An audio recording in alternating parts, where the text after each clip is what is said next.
You're looking at me. Good, good, good. You're looking at the video that we just showed of the lug nut thing. And then you're just making love to your audience at home in the camera there.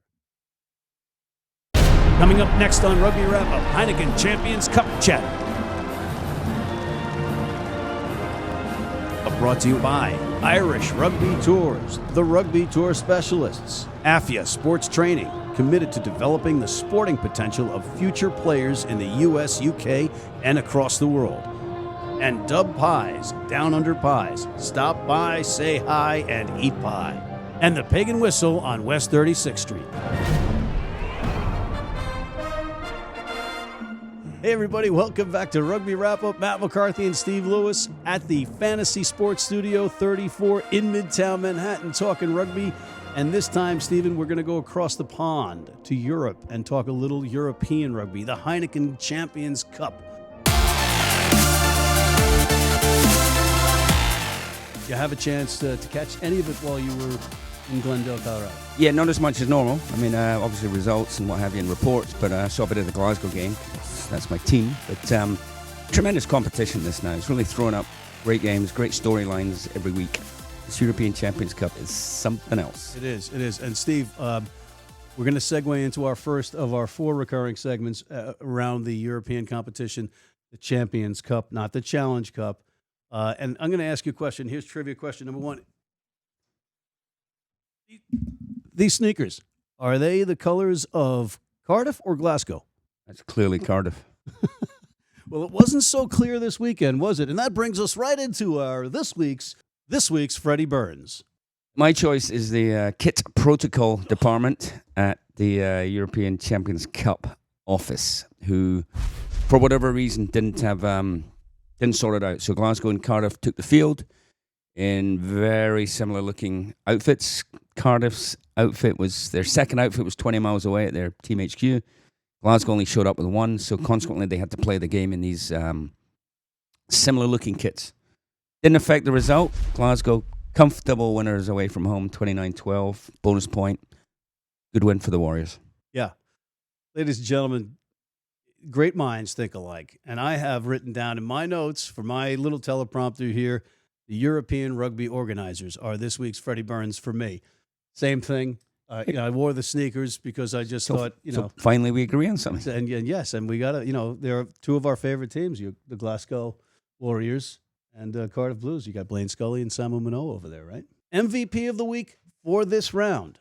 Another catchy recurring segment name. Yeah, I'm going to go with Maxime Médard of Stade Toulouse player. Got a couple of tries this week. He's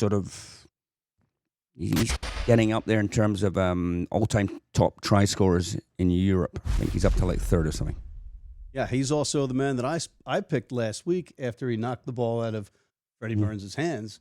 There you go. He's having a good season. Yeah, and that was an amazing, amazing win. I'm going to go with Joel Hodgson of the Newcastle Falcons and give another salute to our boys in the Gallagher Premiership, AFIA Sports Training Group, and Friends of the British Council, because this guy, all over the pitch, field general, number 10, in an unbelievable epic win again for Newcastle. Just shocking. A very good Montpellier side with Vern Cotter at the helm. Yeah, I didn't see that one. 8th minute of injury time, 39 phases, I read. That's the way to hold your nerve. Coming off a yellow. Right. They were playing down a man. Yeah. They play through unbelievable 39 phases without a mistake against a huge Montpellier side, right? And I'm butchering. Yeah, easy for you to say.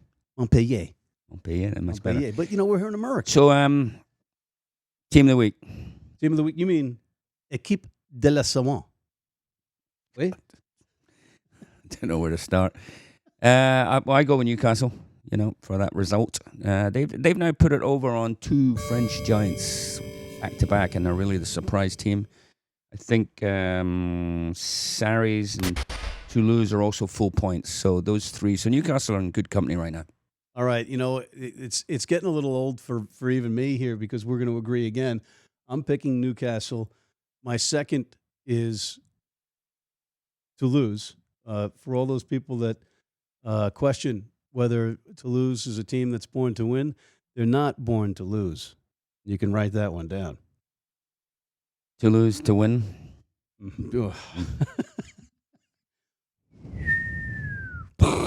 Okay, our Pontypool Front Row Award of the Week. This goes to the engine room guy, the lunch pail guy in the tight five that has impressed.